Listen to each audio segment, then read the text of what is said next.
같이 한번 따라서 볼까요? 우리가 꿈꾸는 교회. 예, 이 제목은 우리가 붙들고 있어야 될 제목이고 점검해 보아야 하는 것입니다. 우리가 꿈꾸는 교회. 그 교회는 큰 교회, 위대한 교회 이전에 건강한 교회이죠.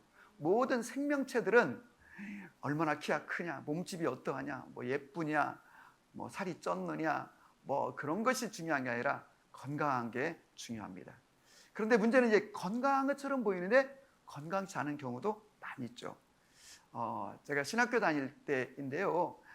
이제 지금보다는 조금 더 지난 그 초가을 이제 막 단풍이 들기 시작하는데 저희 신학교 그 정문인 그 입구부터 이제 마로니에라고 하는 아주 아름드리 나무가 쫙 서 있고 굉장히 키가 높은 나무입니다. 그래서 아주 멋진 나무가 있었는데 어느 아침에 이제 등교를 하려고 들어오는데 보니까 그 거대한 그 아름드리 그 키가 큰 마로니에 나무가 뚝 부러져 가지고 쓰러져 있는 거예요.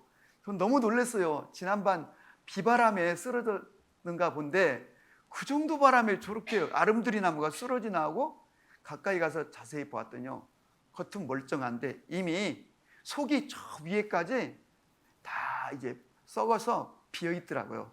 그러니까 그 별거 아닌 강풍을 이기지 못하고 쓰러진 것처럼 우리의 신앙도 겉은 멀쩡한데 화려하고 아름다운데 속은 비어 있는 그런 마로니에와 같은 나무일 수 있다는 것입니다. 그래서 우리는 끊임없이 건강한 교회, 우리가 꿈꾸는 교회를 점검할 때 이것은 어떤 대단한 신학자가 제시한 이런 교회가 건강합니다, 또 어떤 교단이 제시한 이런 교회가 건강합니다가 아니라 건강한 교회는 성경이 우리에게 보여주고 있습니다. 그리고 그 건강한 교회는 바로 사도행전에 나와 있는 교회이고, 사도행전에는 크게 두 개의 교회가 등장하고 있는데 전반부에는 소위 예루살렘 교회가 등장하고 오늘 우리가 읽은 13장에는 안디옥 교회가 등장하고 있는데, 우리가 이제 사도행전을 크게 두 개로 나누면 1장부터 12장까지, 그 다음에 13장부터 마지막 28장까지로 나눌 수 있는데, 이 전반부는 사도들을 중심으로 또 베드로를 중심으로 사도들을 중심으로 예루살렘 교회의 생성과 그 이스라엘, 예루살렘, 유대, 사마리아까지 어떻게 복음을 전하였는가를 설명하고 있습니다. 그런데 이제 13장부터는 이제 안디옥 교회라고 하는 신생교회, 요즘으로는 개척교회, 이 신생교회 이방인 지역에 있는 이 교회를 통하여 이제 지중해 연안을 비롯해서 전 세계로 열방으로 어떻게 복음이 확장해 나가는가를 보여주고 있는데요. 그래서 이 두 개의 모델 교회가 있는데 그 두 개의 모델 교회가 주는 메시지가 큽니다.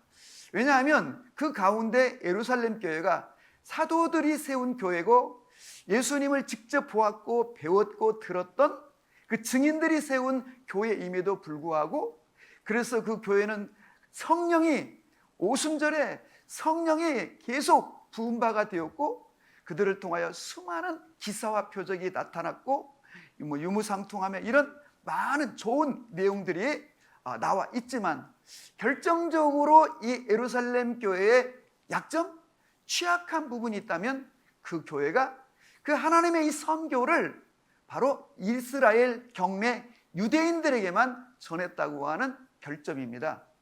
그런데 이제 그 강력한 박해가 이제 시작이 되니까 스데반이 죽고 막 교회 지도자가 죽고 감옥에 가고 이 박해가 오니까 어쩔 수 없이 이스라엘 경내에 살고 있던 기독교인들, 성도들은 흩어지기 시작했습니다. 피난길에 올랐습니다. 그래서 이곳저곳 수많은 지역으로 흩어졌는데 그들은 흩어진 곳에서도 복음을 증거했다는 겁니다. 그런데 또 역시 흩어진 곳에서도 유대인들에게만 복음을 전했다는 것입니다. 그런데 바로 한 곳, 오늘 우리가 읽은 이 안디옥이라고 하는 도시에서는 그 흩어진 유대인들이 이방인들, 헬라인들에게도 복음을 전했는데 놀랍게도 그들이 복음을 너무 적극적으로 받아들이고 은혜를 받고 성령을 받으면서 이 공동체가 점점 커지고 있다는 소문이 예루살렘 교회에 들리자 예루살렘 이 사도들은 급히 이 바나바라고 하는 착하고 믿음과 성령이 충만한 그 지도자를 안디옥 교회로 파송했다는 겁니다. 이제 그 안디옥에 바나바가 오니까 더 많은 성도가 모이기 시작했고 교회는 막 더 열정을 갖게 되었다는 것입니다. 어느 시점에 바나바가 더 이상은 자기 혼자 힘으로 이 공동체를, 이 교회를 이끌어갈 수 없다는 판단을 하게 되었습니다. 그러면 여러분 어떻게 해야 되겠습니까? 당연히 예루살렘 교회에 지원을 요청해야 되는데, 구원 요청을 해야 되는데, 놀랍게도 이 바나바라는 지도자 사람은 정말로 성령이 충만한 사람이고 믿음이 충만한 사람이라고 했는데 예루살렘으로 달려가지 않고 놀랍게도 저 튀르키예 다소라고 하는 지역에 머물고 있는 바로 사울이라고 하는, 훗날 이름을 바울로 바꾸는데 그를 찾아 나섰다는 것입니다. 사실 사울이라는 사람은 어떤 사람인가? 본래는 튀르키예 다소에 살면서 거기서 철학을 공부하고, 본래 이제 부모님들이 유대인이기 때문에 바로 율법을 공부하기 위해서 예루살렘에 유학을 왔다가 그 예루살렘의 최고의 율법학자였던 가마리알 문화에서 그 율법을 배우고, 그런데 이 사람의 특징은 그 열정의 사도라고 할 만큼 굉장한 열정을 가진 사람.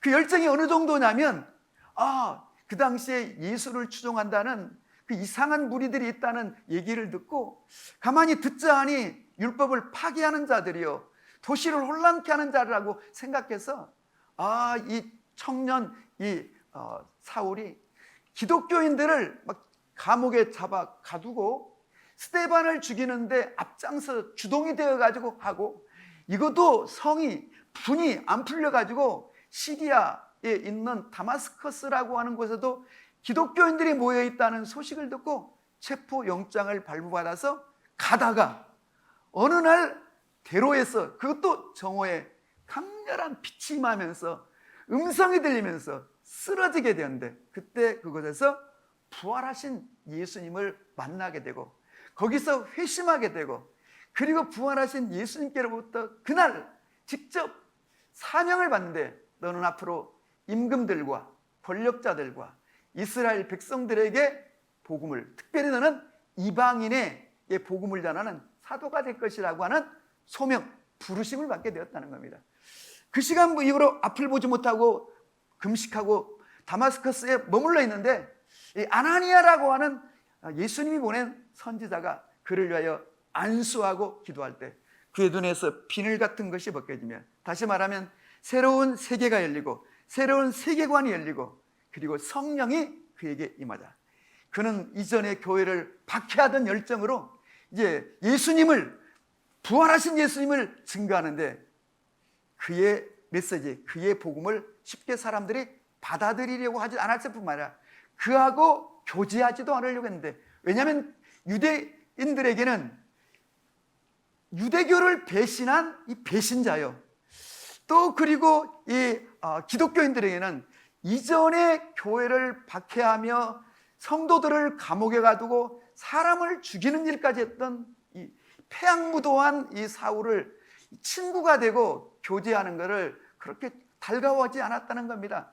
그래서 이 사울이라고 하는 이 청년이 예수님을 영접하고 사명은 받았지만 설 자리가 쉽지 않았고, 그래서 유대인들에게도 공격 대상이 되었고 이 기독교인들에게도 기피 대상이 되었고, 그래서 그는 고향 튀르키예로 가서 머물 뿐만 아니라, 성경에 보면 그가 한 3년 정도 저 아라비아 광야에 들어가서 아마도 거기서 기도하고 거기서 묵상하고 하나님의 그 은혜 가운데 있으면서 그가 얼마나 많은 하나님의 계시, 하나님의 은혜를 받고 성령이 임하였던지 구약 성경이 완전히 풀어졌을 뿐만 아니라 예수님에 관하여, 그리고 하나님의 구원 계획에 관하여 하나님이 열어주신 것이 얼마나 많고 그가 본 것이 얼마나 큰지, 그가 훗날 말하기를 자기가 죽게 받은 것이 너무 많고 죽게 받은 계시가 너무 많아 하나님께서는 그로 하여금 교만하지 않게 하려고 그의 육체에 가시, 이 질병을, 고통을 주었다고 고백할 뿐만 아니라 실제적으로 그는 훗날 성경 27권의 거의 절반이 되는 13권 또는 14권의 성경을 기록할 만큼 그런 인물이었지만 그는 여전히 고향에서 머물고 있어.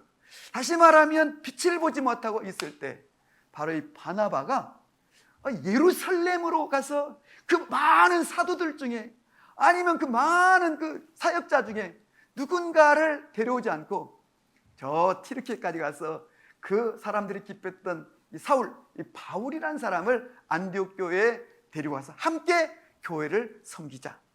야, 여러분이 착하고 사람을 잘 섬기고 권면을 잘하는 바나바와 그리고 말씀에 능통하고 계시가 확 열려있는 사울이와 사역하니까 이 안디옥 교회가 막 폭발적으로 부흥하게 돼요. 성경은 말하기를 처음으로 이 안디옥에서 이 성도들에게 기독교인들에게 그리스도인이라고 하는 칭호가 붙게 되었다는 겁니다. 본래는 바로 이 안디옥 사람들이 예수의 복음, 예수님을 믿는 사람들을 조롱하고 비아냥거리면서 붙였던, 우리로 말하면 예수쟁이, 예수꾼들 이런 조소 섞인 표현이었는데 나중에는 점점 그 안디옥 교회 성도들이 그 도시에서 본이 되고 그들의 삶이 성결하며 그들은 친절하고 그들은 희생하기를 마다하지 않고 그리고 이웃을 위해서 살아가는 그들의 삶의 그 영향력이 안디옥에서 점점 강해지면서 사람들은 그 기독교회, 예수교회에 대하여 관심을 갖기 시작했고 그리고 예수님을 영접하게 되고 그러면서 교회가 점점 강성해질 뿐만 아니라 폭발적으로 부흥하게 되어서 이제 교회가 잘 흘러가고 있는데 어느 날 오늘 우리가 읽은 성경에 보니까 이 안디옥 교회에 주님께서 바울과 바나바를 그들을 분리시켜 가지고 이들을 선교사로 파송하라는 그런 음성이 들려 이제 이방인 선교가 이 안디옥 교회를 중심으로 벌어지고 있는데 우리가 이제 예루살렘 교회에서 배워야 될 그런 부분들이 있고 특별히 안디옥 교회를 보면서 우리 교회와 여러분과 제가 배워야 될 매우 중요한 영역을 오늘 잠시 한번 나눠보기를 원합니다. 우리가 꿈꾸는 교회는 어떤 교회인가? 안디옥 교회를 통해서 주님이 첫 번째 1절에 보여주는 것은 이 안디옥 교회는 첫 번째 이 다민족 교회입니다. 또 요즘으로 말하는 다문화 교회입니다. 그 여러 종류의 사람들이 본래 지금은 이 안디옥이 이 튀르키예에 속해 있습니다. 그런데 오랫동안 시리아에 속해 있는 항구 도시인데 고대에도 굉장히 큰 도시였습니다. 그런데 이곳에 그런 항구 도시다 보니까 많은 사람들, 민족들이 모여 사는 곳인데 그러다 보니까 이 교회 안에 또 보니까 지도자를 설명하고 있는데 지도자에 대하여 뭐라고 말하냐면 특별히 1절에 보니까 구브로 출신 유대인 바나바, 두 번째 니게르라고 하는 시므온. 이 니게르란 말은 우리가 흔히 쓰는 흑인들, 니그로라는 말입니다. 니그로. 그러니까 이 사람은 흑인, 하지만 천대받는 어떤 사람. 그 다음에는 구레네 사람 루기오. 구레네는 우리가 구레네 시몬에서 알듯이 이건 북아프리카, 우리가 잘 아는 리비아 수도 트리폴리 사람이란, 어쩌면 이 사람도 흑인일 수 있고 아니면 유대인, 나그네 떠돌아다니는 디아스포라일 수 있고, 그 다음에 네 번째는 분봉왕 헤롯의 젖동생 마나엔. 그러니까 이 사람은 왕가에 속한 귀족 출신이라는 뜻이겠죠. 부유하다는 뜻이겠죠. 다소 출신, 그리고 사울이라고 하는 사람이 이 안디옥 교회의 지도자로 서 있다는 겁니다. 그러니까 그 면면들을 보면은 정말로 이 정통 유대인들의 눈으로 볼 때는 진짜 하찮고 별볼일 없고 진짜 이 정통이 아닌 그런 사람들이 이 안디옥 교회의 지도자가 되었다는 겁니다. 그래서 우리가 오늘 본문을 통해서 알 수 있는 안디옥 교회의 건강성은 바로 어떤 사람이든지 이곳에 와서 지도자가 될 수 있고 하나님께 쓰임받을 수 있다.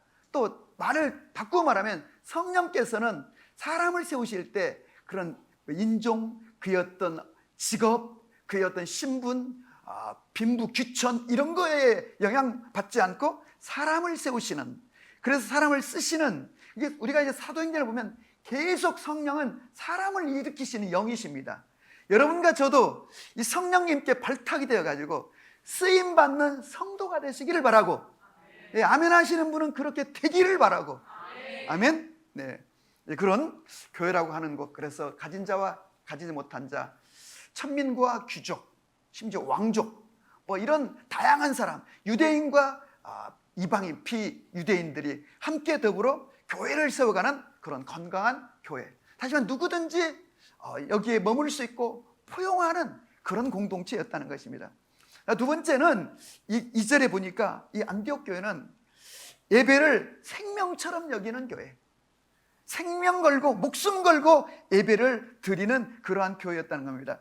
주를 섬겨 금식할 때 성령이 말씀하셨다는 겁니다. 여기서 주를 섬겨 금식할 때라고 되어 있는데 여기 방점은 섬겨에 있습니다. 금식이 아니라. 그러니까 금식했다는 것은 이 안디옥 교회가 얼마나 기도하는 교회인가. 기도 중에서도 금식했다는 얘기는 이들의 기도는 그냥 평범한 기도가 아니라 필요하면 언제든지 금식을 밥 먹듯 하는 그러한 강력한 기도가 있는 교회였는데, 이 방점은 말씀드린 것처럼 이 섬겨라고 하는데, 우리말 성경 개역개정판에는 섬겨라고 번역되어 있지만요, 다른 성경, 특별히 영어 성경은 거의 대부분이 워시핑, 여러분 예배로 번역되어 있고, 어떤 부분적으로 또 미니스터라고 되어 있는데, 거의 대부분의 성경이 이 섬겨라고 하는 단어가 본래 예배드리는 것이라고 하는 것을 우리가 알 수 있습니다. 그래서 이들은 금식하며 예배하는 그런 공동체였다는 것을 우리에게 보여주는데, 그럼 왜 이렇게 이 안디옥 교회가 예배를 중요하게 여겼는가라고 하는 점입니다. 그거는 지금 안디옥 교회는 신설교회입니다. 우리로 말하면 개척교회입니다. 그리고 한국 교회처럼 다른 교회 다니다가 이렇게 온 그런 교회가 아니라, 안디옥은 완전히 그 불신자들 이방인 지역에서 이제 처음으로 전도가 돼서 교회에 지금 앉아 있는 사람들입니다. 그러니까 복음에 관하여, 하나님, 예수님에 관하여, 성경에 관하여 대부분 성도들이 다 모릅니다. 그래서 전도를 받아서 예수 믿는 사람들의 삶이 너무 신실하고 좋아 보여가지고 지금 교회에 나와 앉아는 있지만, 정말 이들이 추구하고 이들이 믿는 하나님이 어떤 분인지, 예수님이 어떤 분인지, 자꾸 말하는 성령은 또 뭔지 잘 모르는 사람들입니다. 그래서 안디옥 교회는 예배를 통하여, 예배 속에서 하나님이 경험되고 예수님의 사랑이 느껴지고 성령이 경험되기 위해서 지도자들은 이 예배를 생명처럼 여기고 막 전심으로 예배를 준비하고 예배를 위해서 기도하고 예배 가운데 하나님의 영이 나타나고 역사하도록 힘썼다는 겁니다. 그런 교회였기 때문에 안디옥 교회가 될 수 있고, 그래서 안디옥 교회의 예배는 어떤 교회인가? 한마디로 살아있는 예배였다는 거예요. 우리는 살아있는 예배인지 어떻게 알 수 있는가? 지금 성령께서 지금 말씀하고 계시잖아요. 말씀하게. 그 두 사람, 이 바울과 사울과 바나바를 파송하라고 지금 말씀하시잖아요. 그러니까 이것만 봐도 이 안디옥 교회가 얼마나 건강한 교회이고 이들의 예배가 산 예배인가를 알 수 있어요. 예수님은 요한복음 4장에서 너희가 여기서도 예배하지 말고 저기서도 예배하지 말고 여기 그리심산에서 예배하는 거, 저기 예루살렘 성전에서 예배하는 거, 그런 것이 중요한 게 아니라 예배는 산 예배를 드려야 한다고 말씀하시면서 영과 진리로 예배하는 자를 오늘도 하나님은 찾으시니라. 영과 진리란 말은 무슨 말이에요? 말 그대로 성령의 임재 가운데 예배드리는 것이고, 진리란 하나님의 말씀이 들려지고 말씀이 여러분 깨달아지는 그런 예배가 되어야 한다는 거예요. 성령께서는 우리에게 예배 가운데 어떻게 말씀하실까? 여러분, 이 예배 속에서 나에게 무언가 메시지를 줄 수 있고, 회개의 영을 부어주실 수 있고, 나의 죄를 기억나게도 할 수 있고, 나의 마음속에 결단하게도 할 수 있고, 내 속에 강력한 감동을 줄 수도 있고, 나로 하여금 새롭게 깨달아 내 삶을 결단하고 버릴 것들을 버리게도 할 수 있고, 이런 것들이 성령께서 예배 가운데 말씀하시는 것인데, 예배를 드리는데 아무런 느낌이 없다, 이 반복해서 드리는 예배 속에서 아무런 느낌이 없다. 이 예배는 적어도 그 사람에게는 죽은 예배인 거죠. 죽은 예배. 예배가 살았다는 얘기는 바로 하나님의 영이 운행한다는 뜻이고, 성령님이 각 사람에게 말씀하고 감동을 주고 뭔가는 하나쯤은 깨닫게 하고 느끼게 하는 예배일 때, 그 예배는 살았다고 말할 수 있지만, 드리고 또 드려도 아무런 감각이 없다면 그 예배는 온전한 예배라고 보기는 어려울 것입니다. 이런 산 예배를 이들이 목숨 걸고 드렸던 이유는, 첫째, 지금 앉아있는 새신자들, 하나님을, 예수님을, 성령님을, 하나님의 나라를 잘 모르는 새신자들이 직접 경험하도록 하기 위해서 산 예배를 드렸고, 여러분과 저도 이런 예배를 위해서 함께 힘쓰고 기도해야 될 줄로 믿습니다. 예배가 왜 중요한가? 예배가 무너지면 모든 것이 무너지기 때문이에요.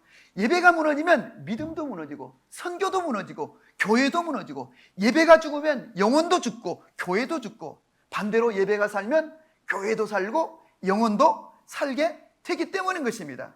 그러므로 여러분과 제가 꿈꾸는 예배는 정말 목숨 걸고 드리는 예배가 될 수 있기를 바라고, 이걸 위해서 제일 중요한 것은 먼저 기대감입니다. 내가 오늘 또 예배를 드리면서 무언가를 기대하고 있는가? 주님이 오늘 내게 말씀하시고 터치하시고 나를 위로하시고 격려하시고 감동을 주신 이 기대감이 있는가? 여러분, 이 기대감이 믿음인 거예요. 예배는 믿음으로 드려야 되는데, 여러분과 제가 오늘도 성령님을, 하나님을 기대할 수 있기를 바라고, 그래서 알고 있는 모든 것들은 예배로부터 시작되는 거예요.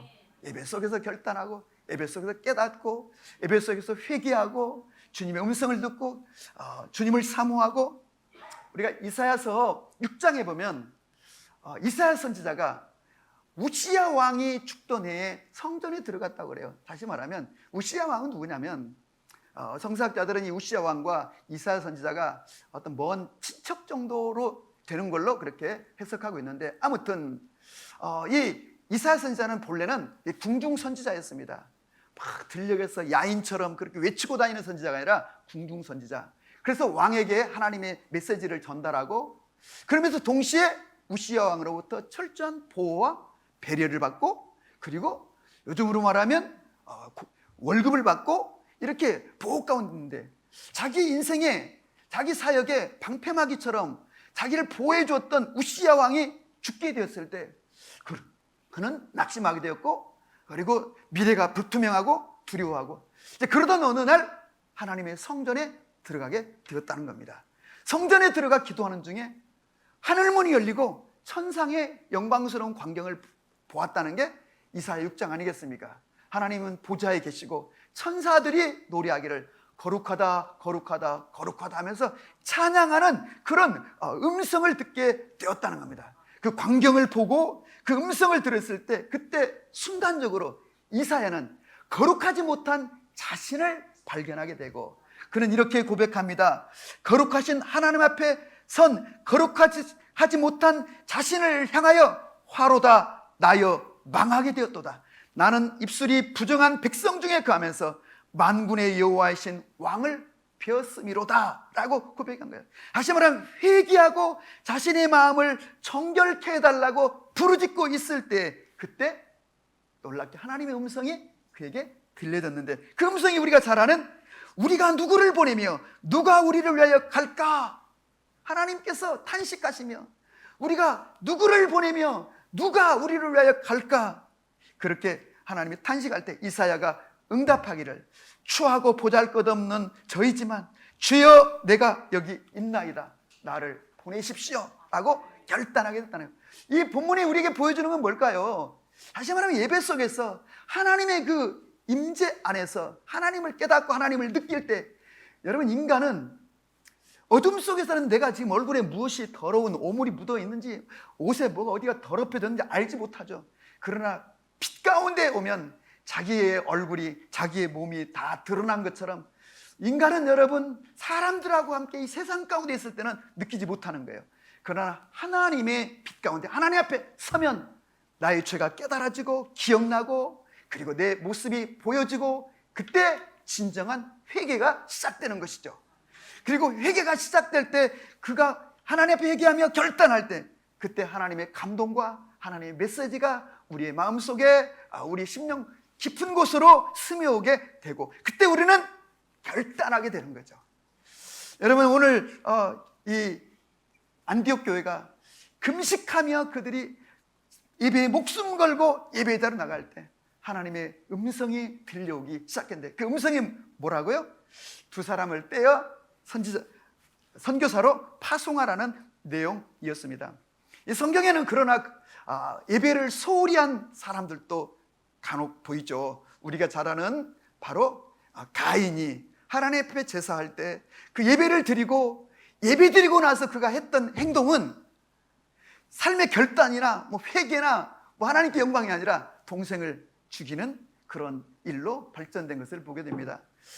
우리가 예배를 실패하면 정말로 우리가 돌이킬 수 없는 죄 가운데 빠질 수 있고 무너질 수 있다는 걸 보여주는 것이요. 우리가 사무엘상 2장에서 보면은 그 엘리의 두 아들 홈니와 피나스가 하나님께 예배를, 제사를 드리려고 백성들이 짐승들을 가지고 오면 그걸 빼앗아 가지고 제사도 드리기 전에 구워 먹고 삶아 먹고 이런 난장판을 피우고, 그래서 결국 예배를 잘못 드리는 것을 성경은 하나님을 능멸했다고 하고, 그래서 결국 그 결과로 전쟁터나가 같은 날 두 사람이 죽게 되는데, 우리는 그 홈니와 비느하스를 향하여 무슨 망나니, 개망나니 정도로 생각하는데, 실제 그들은 놀랍게도 그 당대의 현직 제사장들이었다고 하는 사실입니다. 현직 제사장들. 그랬을 때 여러분, 우리는 그 홈니와 비느하스를 통하여 그 시대의 영적 상태와 기류가 어떠했는가를 추측해 볼 수 있는데, 여러분과 제가 예배할 때 하나님을 기대하며 예배하시기를 바라고, 하나님을 느끼려고 할 때 느껴지는 것이고, 들으려고 할 때 들려진다는 것을 기억하시기를 바랍니다. 아멘. 그런데 문제는 그들이 도무지 받아들이기 어려운, 순종하기 어려운 하나님의 음성이 들려온 거예요. 지금 안디옥 교회가 이렇게 크고 성장하고 건강하고 왕성해지기까지는 바로 바나바와 바울이라고 하는 이 탁월한 두 리더가, 목회자가 있었기 때문인데, 그 중에 한 사람도 아니고 두 사람 모두를 다 빼가지고 선교사로 파송하라는 이 하나님의 음성을 순종하기가 쉽지 않다는 거죠. 우리가 한편으로는 하나님의 음성을 구하면서도 한편으로는 하나님의 음성에 대하여 두려움을 갖고 있는 것은, 혹시 내가 원치 않는 요구를, 원치 않는 음성을 들려주면 어떠지? 이런 부담 때문일 것입니다. 여러분, 그러나 우리는 어떤 하나님의 음성이든지 무조건 순종하면 되는 거예요. 지금 당장은 내가 보기에 불편하고 손해보는 것 같고 어려운 것 같아도 무조건 순종하면 하나님이 다 계획이 있으시고 절차가 있으셔서 여러분과 저를 통해 합력하여 선을 이루시는 줄로 믿으시기를 바랍니다. 아멘. 그래서 그들은 금식하고 또다시 기도하는 중에 결국 바나바와 이 사울을 이 선교사로 파송하여, 그때부터 본격적으로 안디옥 교회가 이제 진정한 안디옥 교회. 그랬어요. 지금까지는 예루살렘 교회를 중심으로, 사도들을 중심으로 흘러갔던 이 복음의 사역이 이제는 저 이방 땅에 있는 안디옥 교회, 신생교회를 통하여 선교가 여러분 본격화되고, 선교의 이 촛대가, 기둥이, 깃발이 예루살렘 교회에서 뽑혀가지고 이게 안디옥 교회로 옮겨온 것을 우리가 볼 수가 있는 것입니다. 그렇습니다. 여러분, 오늘날도 여러분과 저가 교회가 정말로 건강한 교회, 온전한 예배를 통하여 하나님의 음성을 듣고 순종함으로, 그래서 결국 오늘 본문이 보여주는 그 하나님의 마음, 속내는 뭐냐면, 하나님은 선교하시는 하나님, 성령은 어떤 분이신가? 선교의 영이신 줄로 믿으시기 바랍니다. 그래서 오늘 말씀의 결론이자 주제를 말한다면 따라서 한번 해볼까요? 나는 선교사입니다. 아멘. 저 지난주에 나는 전도자입니다. 그런데 나는 선교사입니다. 그럼 전도와 선교는 어떤 차이가 있는가? 똑같은 거죠. 이 전도라고 하는 그 바운다리 안에 선교도 포함된다고 할 수 있는데, 굳이 이것을 이제 신학적으로 분류한다면 전도란 동일 문화권 속에서 복음을 전하는 것, 그러니까 우리나라 안에서 복음을 전하는 것이 전도라고 한다면, 선교란 타문화권의 복음을 전하는 것을 선교라고 한다면, 이것은 국경을 넘어 복음을 전하는 이 일. 하나님 예수님께서는 제자들에게 너희는 가서 모든 족속으로 제자를 삼아라고 했고, 또 마가복음 16장 같은 경우는 너희는 천하 만민에게 복음을 전하라고 한 것처럼, 여러분, 이거는 어떤 특정인에게, 제자들에게만 주신 말씀이 아니라 이 땅에 있는 모든 교회들, 모든 그리스도인들에게 동일하게 주신 사명이요 부르심인 줄로 믿으시기 바랍니다. 그래서 1세기에는 성도, 근데 여러분 1세기에는 우리가 이제 사도행전을 보면 제자라는 말이 많이 나와요. 의외로 사도행전에는 모든 성도들을 다 제자라고 했어요. 제자라고. 그 무슨 뜻이냐면 1세기 성도들은 다 제자였고, 그 말은 달리 말하면 1세기 성도들은 모두가 전도자였다는 뜻이에요. 그러니까 전도를 안 하면 성도가 아니었어요. 전도를 안 하면 제자가 아니었어요, 1세기에는. 근데 어느 언제부턴가 교회 안에는 전도하는 사람과 하지 않는 사람이 구분되어 있는데, 그러니까 1세기에는 모든 사람이, 모든 성도가 제자였고, 달리 말하면 모든 성도가 흩어져서 복음을 또 전했다니까 모든 성도가 선교사였다는 뜻이에요. 그래서 오늘 이 시대를 살아가면서 여러분과 저 모두가 다 전도자요 선교사로 살아가기를 바라고, 선교사로 살아간다는 얘기는 선교사의 영으로 살아간다는 뜻이에요. 아멘. 그것이 바로 건강한 그리스도인이요, 그리고 정말 오늘 찬양하면서 이슬령 목사님 지금 지구의, 우주의 변화를 지금 얘기했는데, 지금 지구가 펄펄 끓고 있잖아요. 근데 지금 생태계를 연구하고 지금 지구의 미래를 걱정하는 분들은 지금 지구의 온도를 본래보다 2도 이상 올라가지 못하도록 방어하는 것, 그래서 탄소 중립 막 지금 난리를 하고 있잖아요. 근데 실제적으로 이 생태학을 전공하시는 분들의 말에 의하면 지구가 본래 온도보다 2도가 올라가면요, 지구상에 살고 있는 모든 생명체들의 절반이 사라진다는 거예요. 인간들은 어떻게라도 뭐 살아남을지 모르죠. 근데 자연 중에 있는 나무며 동물이며 모든 식물들, 모든 생명체들의 절반이 지구에서 소멸된다는 거예요. 이 얼마나 참 무서운 일이겠습니까? 자, 이런 속에서 살아가고 있으면 우리는 당연히 주님의 재림을, 마지막 때를 준비해야 되는데, 여러분 어떻게 준비할까요? 선교사의 영으로 살아가고, 나는 선교사입니다 라고 하는 그런 모토를 가지고 살아가면 그 사람이야말로 가장 잘 미래를 대비하고, 여러분 이 지구가 언제 멈추게 될지, 내 인생이 언제 끝나게 될지 얼마나 두려운 일이에요.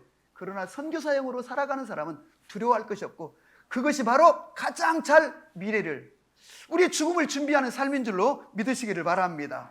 아멘. 그래서 우리는 내가 직접 선교지로 가든, 아니면 선교사를 파송하든, 아니면 선교지와 선교사를 후원하든, 그 중에 어떤 것은 하시기를 주님의 이름으로 축복합니다. 그래서 우리 사도행전교회 성도 한 분 한 분은 다 아셨죠? 다 이렇게 선교사로 살겠다고 뜻을 정하시기 바라요. 근데 이것도 못하는 성도가 있어요. 그건 아주 지혜가 없는 사람이에요. 주님, 저에게 이런 선교적 인생을 살겠습니다 하면, 첫째, 주님이 건강을 책임지세요. 둘째, 그거 뭐 입으로만 하나요? 재정을 밀어주세요. 셋째, 기회를 주시고, 그거 아무나 하나요? 믿음이 있어야 되는 거예요. 그래서 우리 속에 믿음을 주는 거예요. 선교는 여러분 성령이 하시는 거예요. 그러니까 그 사람에게 하나님의 영을, 그런 교회에 하나님의 성령을 부어주시는 거예요. 그러니까 이런 모토를 가지고 여러분들 속에 솔직히 그 마음이 타오르지 않고 있다면 입술로라도 의지를 가지고 선포하십시오. 주님, 저는 선교사입니다. 선교사적 인생을 살겠습니다. 계속 선포하면, 그때 여러분 그 우리의 선포만 듣고도 우리 하나님은 내 귀에 들린 대로 하겠다고 했어요. 의지를 가지고 선포하는 것을 성경은 믿음이라고 말하고 있어요. 그러면 그때 하나님의 영이 우리 가운데 부은 바가 될 줄로 믿으시기 바랍니다. 아멘. 결론을 그냥 원고는 많이 준비해 왔는데 여기서 끝내려고 합니다. 저는 제가 만난 분 중에 우리 최우승 장로님을 참 존경하고 몇 번 만나서 식사도 하고 또 그분의 그 심중에 있는 생각도 들어봤는데, 그때 제가 만날 때 70세가 넘으셨는데 당신이 이 땅에 100개의 교회를 건축하고 세우는 거, 뭐 한국이 됐든 선교지가 됐든 설립하는 거, 세우는 것을 꿈으로 했는데 상당히 오래전에 이미 100개의 교회를 건축했어요. 그래서 하나님께 드렸는데 그분이 너무 멋진 거는 그분이 대우그룹 회장이잖아요. 대우그룹 자동차 부품 생산하는 또 무역하는 회사인데 그 당시 매출액이 얼마나 여쭤봤더니 한 1조 정도 된다고 그러더라고요. 1조 정도.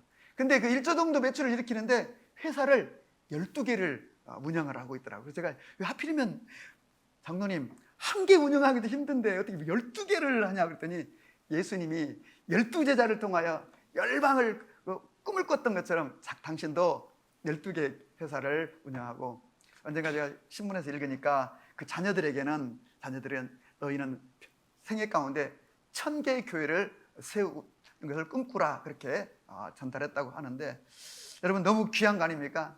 때로는 이분이 건강도 많이 안 좋으신데도 그 비행기 타고 돌아다니시면서 오지에 가서 복음을 전하는데 오지에서 복음을 전하다 보니까 예수님을 영접했는데 세례를 주고 싶은데 본인이 장로다 보니까 세례를 줄 수가 없는 거예요. 그래서 다시 야간신학교를 다니셔가지고 목사 안수를 받으셔가지고 선교지에 갈 때는 목사 가운을 입고 세례를 주고 그리고 한국에 돌아오면 본교회의 장로로서 섬기고 있다는 말을 듣니까 참 그분의 그 인품이며 그 겸허함이며 그 삶의 태도가 주님을 또 얼마나 기뻐하신가를 생각했는데 여러분 1세기 교회는 그리스도인 성도라는 말은 다른 말로 제자라는 말이었고 제자라는 말, 성도라는 말은 바로 전도하는 자, 선교하는 자라는 그런 이름과 동일한 뜻이었다는 걸 기억하면서 여러분과 저가 여러분 정말로 전도하는 성도, 선교하는